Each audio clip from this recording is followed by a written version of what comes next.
అందరికీ నమస్కారం. నా పేరు మాధురి. మీరు చూస్తుంది సుమన్ టీవీ నెట్వర్క్. ప్రస్తుతం మనతో పాటు ఉన్నారు celebrity homeo physician doctor Chetan Raj గారు. నమస్కారం చేతన్ గారు. నమస్తే మేడం. డాక్టర్ గారు, ఇప్పుడు మనం బ్లడ్ టెస్ట్ అది చేయించుకుంటున్నప్పుడు మనకి అందులో ఒకటి కనిపిస్తుంది HbA1c అని చెప్పేసి. సో అసలు అంటే ఏంటి? ప్రతి ఒక్కళ్ళు కూడా ఒక 2-3 మంత్స్ కి ఇది కంటిన్యూస్ గా చేయించుకుంటూ ఉండాలి అని చెప్పేసి అంటూ ఉంటారు. అసలు ఏం చెప్తుందంటారు మన బాడీ నుంచి ఈ టెస్ట్?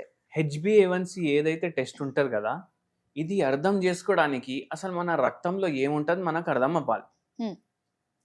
మన రక్తంలో సెల్స్ ఉంటాయి, అంటే కణాలు ఉంటాయి కదా చిన్న చిన్నవి. దాంట్లో రెడ్ బ్లడ్ సెల్స్ అనేసి సెల్స్ ఉంటాయి. ఓకే.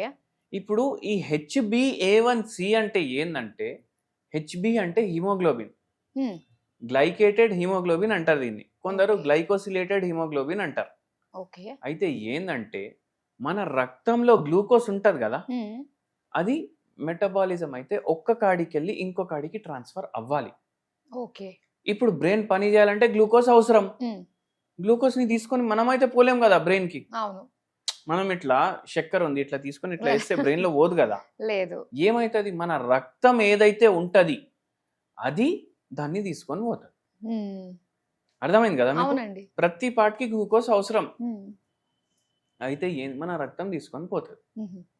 అయితే ఏమవుతుందంటే, ఫాస్టింగ్ టెస్ట్ అనేసి ఒక టెస్ట్ ఉంటుంది, పోస్ట్ లంచ్ అనేసి ఒక టెస్ట్ ఉంటుంది, కానీ అట్లనే HbA1c అనేసి కూడా ఒక టెస్ట్ ఉంటుంది. ఓకే. ఇప్పుడు ఏమంటారు, 5.7 ఇంకా 6 మధ్యలో ఉంటే మీరు ప్రీ డయాబెటిక్ అంటారు. 6.5 పైన ఉంటే మీరు డయాబెటిక్ అంటారు. 7 పైన ఉంటే కంట్రోల్ బయట ఉంది, మొత్తం మీకు డ్యామేజ్ అవుతుంది అంటారు. అంటే ఏంటంటే, ఇప్పుడు 7.5 పైన ఉందనుకోండి, ఖచ్చితంగా మీకు వేరే షుగర్ వ్యాధికి ఉన్న కాంప్లికేషన్లు వచ్చే ఛాన్సులు పెరిగిపోతాయి. ఇప్పుడు మన దగ్గర మొత్తం షుగర్ వ్యాధి తగ్గించుకోవడానికి వస్తారు పేషెంట్లు. ఇప్పుడు మనం ఏమంటాం, 6.5 ఉంది బై మీకు షుగర్, మీరేం చేయండి, హోమియోపతి మందులు వాడండి, మీకు తొందరగా రివర్స్ అవుతుంది అంటాం.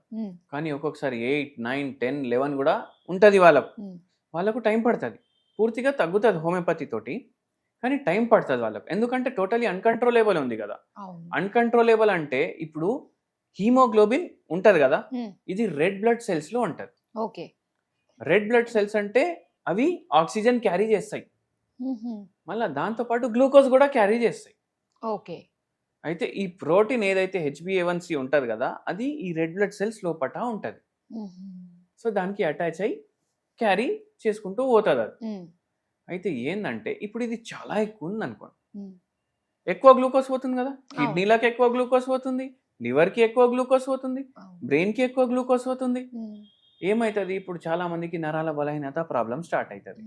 వాళ్ళకి నీరసంగా అనిపించడం, ఏం పని చేయడానికి చేతన అవ్వకపోవడం, అట్లా అయిపోతుంది. కిడ్నీలు డ్యామేజ్ అవ్వడం, మతి మార్పు అవ్వడం, గ్లూకోజ్ ఎక్కువ పోతుంది. అదంతా మెటబాలిజం ఎట్లా అవుతుంది, మళ్ళీ పరేషాని అవుతుంది. అందుకే ఏమవుతుంది అంటే, వాళ్ళకు నీరసం అవ్వడం, నరాల ప్రాబ్లం అవ్వడం, కిడ్నీల ప్రాబ్లం అవ్వడం, ఇవన్నీ అవుతాయి. మనం హోమియోపతి మందులతోటి ఈ నరాల సమస్యకి కూడా తగ్గుతుంది పూర్తిగా, షుగర్ వ్యాధి కూడా తగ్గుతుంది. అంటే ఒకటే ప్రాబ్లం 2 రకాలుగా వచ్చేదాన్ని కూడా క్యూర్ చేస్తుంది అన్నమాట. అంటే ఇప్పుడు ఇది కాంప్లికేషన్ అయిపోయింది కదా షుగర్ వ్యాధిది. మళ్ళీ కొందరు అంటారు ఇది 3 months యావరేజ్ అనేసి. 3 months యావరేజ్ కదా, చాలా మంది మీరు చూడండి 3 months టెస్ట్ ఉంటది కదా షుగర్ది, అది చేపించుకున్నారా అని అడుగుతారు. అది ఎందుకంటే ఈ రెడ్ బ్లడ్ సెల్స్ ఏవైతే ఇవి HbA1c ప్రోటీన్ ఉంటది కదా దేంట్లో అయితే, ఇది ఏంది అంటే దీని లైఫ్ స్పాన్ 120 days ఉంటది. ఓకే. 120 days ఇది ఎన్ని షుగర్ మాలిక్యూల్ తీసుకొని వెళ్ళింది, తీసుకొని వచ్చింది అనేసి ఆ టెస్ట్. ఓకే. అవి చచ్చిపోతాయి కదా 3 నెలలకి 4 నెలలకి. మళ్ళీ అలాంటివి కొత్త కొత్త కణాలు కూడా వచ్చే ఛాన్సెస్ అవి కూడా అలాంటివే ఉంటాయంటారా?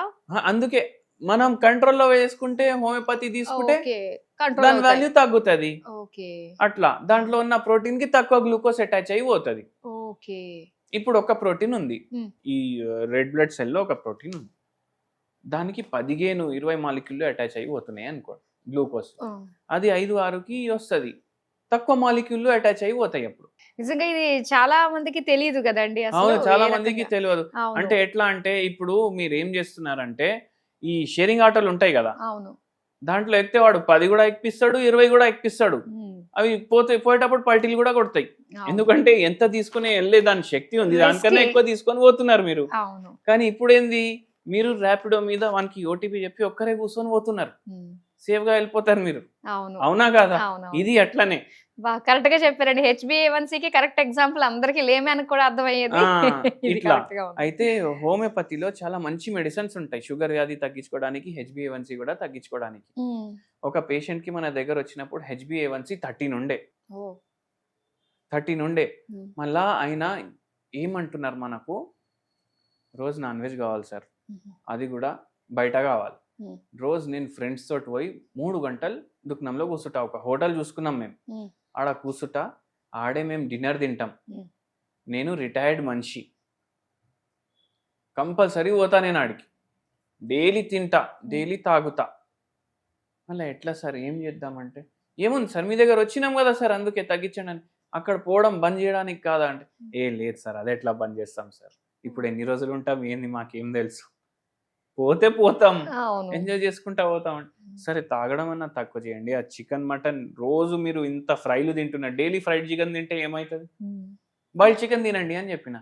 అది నాలుకకి అంత టేస్ట్ మంచిగా ఉండదు కదా సార్ అనేసి అంటుంది. సరే సార్ మీరు తింటున్నారు, వారానికి 2 సార్లు తినండి కావాలంటే, డైలీ వెళ్ళండి మీ దోసగాళ్ళతో మాట్లాడడానికి మీకు చికెన్ అవసరమా, ఫ్రైడ్ చికెన్ పోతేనే మాట్లాడతారా అని అడిగినాం. సరే సార్ తక్కువ చేస్తాము అన్నారు. వాకింగ్ స్టార్ట్ చేయండి అని చెప్పినాం. ఫిజికల్ యాక్టివిటీ స్టార్ట్ చేయించి, డయట్ కొద్దిగా కంట్రోల్ చేయించి, హోమియోపతి మందులు ఇచ్చినాం. HbA1c ఆ పేషెంట్కి 8 to 9 monthsలో 6.5 to 7 మధ్యలో వచ్చింది. మళ్ళా ఇంకో 6 months తర్వాత 5.7 to 6 వస్తుంది. ఓకే. మళ్ళా దాని తర్వాత మనం ఇంగ్లీష్ మందులు కూడా తగ్గించడం స్టార్ట్ చేసినాం. ఇంగ్లీష్ మందులు ఆపడానికి 6 నెలలో 8 నెలలో పడ్డది. మళ్ళా దాని తర్వాత హోమియోపతి కూడా ఆపించినాం. అయితే అట్లా ఉంటది. అయితే HbA1c ఎప్పుడైనా మనం కంట్రోల్లో పెట్టుకోవాలి, లేకపోతే మన కిడ్నీలు పోతాయి, లివర్ పోతాయి, నరాలు పోతాయి, మతి మార్పు వస్తుంది, మన పేరు కూడా మర్చిపోతాం. మీరు చూడండి షుగర్ వ్యాధి పేషెంట్లకు, అరే మీ పేరేమో ఉండే నాకు గుర్తొస్తలేదు అనేసి అంటారు. కొందరు డాక్టర్ దగ్గరకు వచ్చి ఏమంటారు, అరే సార్ నాకు గుర్తుంటలేదు, ఆ ఏరియా పేరు గుర్తుంటలేదు, నేను చిన్నప్పటి నుంచి ఈ ఏరియా ఫలానా ఏరియాకి పోతా నేను, కానీ సడన్ గా ఇట్లా ఆటోన్కి చెప్పడానికి నాకు గుర్తొస్తలేదు. అది కూడా అవుతుంది, మతి మార్పు కూడా అవుతుంది ఇట్లా షుగర్ వ్యాధి వల్ల. HbA1c ఎక్కువ ఉంది, ఎక్కువ గ్లూకోజ్ తీసుకొని పోతుంది బ్రెయిన్ కి కంటిన్యూ, ఏమైతుంది బ్రెయిన్ సెల్స్ కూడా ఎఫెక్ట్ అవుతాయి. బ్రెయిన్ సెల్ ఎఫెక్ట్ అయితే మతి మార్పు వస్తుంది. అవునా కాదా? అందుకే ఎప్పుడన్నా మీరు ట్రిపుల్ రైడింగ్లు చేయకండి బండిల మీద అనేసి అంటారు కదా పోలీసులు.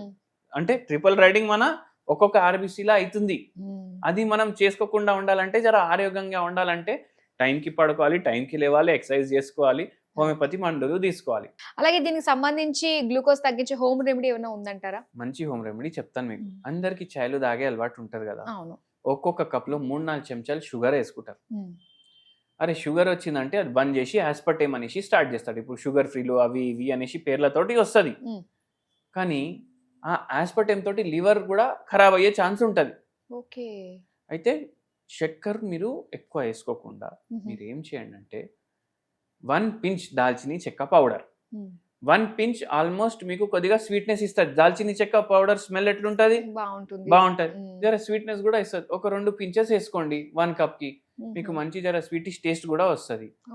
అండ్ షుగర్ కూడా కట్ డౌన్ చేస్తున్నారు. ఎప్పుడైనా గుర్తు పెట్టుకోండి, దేంట్లో షుగర్ ఉంటే అది తినకండి, దేంట్లో కార్బోహైడ్రేట్ ఎక్కువ ఉంటే అది తినకండి. ఫ్రూట్స్ అంటారు, ఫ్రూట్స్ తినచ్చా మరి? ఫ్రూట్స్ తింటే మీరు ఓన్లీ ఒక మీల్ ఫ్రూటే తినాలి.